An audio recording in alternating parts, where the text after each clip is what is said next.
Hey, Composing Gloves here, and this is the 48th tutorial in the Kontakt from the Ground Up tutorial series, and we're going to be talking about the saturator today. And if you know a haiku, you should drop it in the comments. Okay, so an original haiku, and this is like a really funny haiku, as long as it's not inappropriate, because inappropriate haikus are just wrong.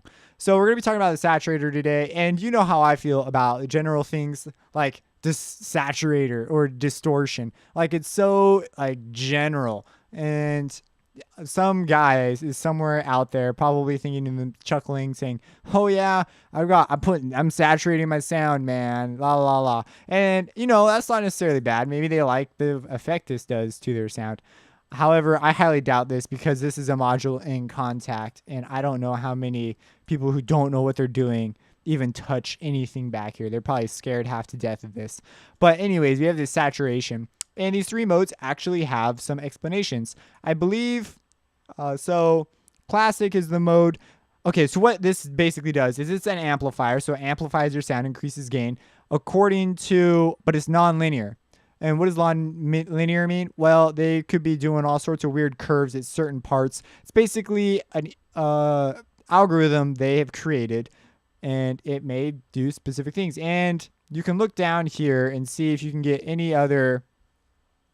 It actually gives you some pretty exact definition down there. But it's basically an amp that does certain things. And saturation is sort of a blanket term for light distortion. And you have classic, which is the Kontakt algorithm, I believe. Enhanced and drums. Now, I can't remember which. I guess this is good for drums. And then enhanced, I believe. Oh, see, this is the same definition for all three knobs, though. They actually tell you what the three do in the manual, but I have forgotten.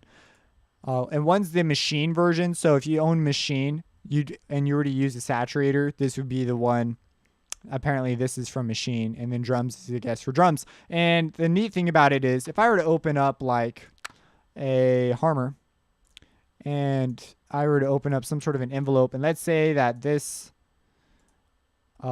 graph represents the frequency response, and I have various parameters linked up here, and I can say, oh, the low end, if this is the low, well, this would be the low end, has this much amp, but over here this happens, and then this and that and this and this and this, and it could be linked to panning and all sorts of things. They could come up with this really specific thing, and when I turn the knob, it scrolls through these different areas and just all this stuff. That's essentially what they've done here with the saturator, and it's basically an amp that distorts. I'm not sure if it's zero crossing distortion or any kind of distortion. I'm just not sure. I'm just throwing out distortion names to sound smart, but you get what I mean. There's distortion going on.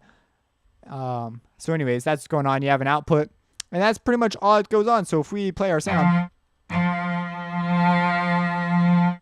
and it's really light distortion. People would throw out buzzwords like, ooh, makes your sound warm and things like that. It's all great and nice, but it's just a little bit of distortion. If you like that kind of thing, good for you. If you don't, who cares? So yes, that's the way life is today. If you have any questions, drop those in the comments. If you have any accusations, drop those in the comments as well. Don't start the accusation section of the comments. We don't want to go there. And have a blessed day.